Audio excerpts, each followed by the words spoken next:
Nii, räägime ühest pesamunakaravanist, alt ja Viva 360 TK. Pisikene, hästi kerge, 1000 kilo. Kaalub ainult järelvedamiseks hästi lihtne.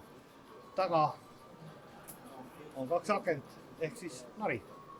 Sobib perevaguniks hästi. Ja kogu pikkus on sellel karavanil koos diisliga ainult 5,5 meetrit ehk siis pea iga autoga.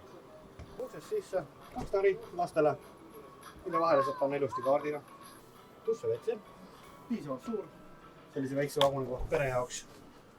Saab nii duši all käia kui WC-s käia. Kõigel on ruumi.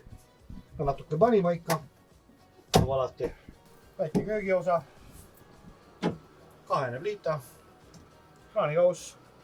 Samas on jäetud ka siia piisavalt töötasapinda, et saaks toimetada. 102-liitrine külmkapp. Absorbent mitte liiga suur, aga noh, vagun on ka pisik, et ei mahugi see suuremat panna. Samas väga korralik muudus riidekapp.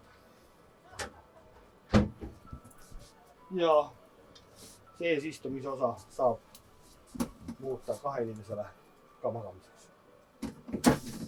Ma siin lihtsalt sobib.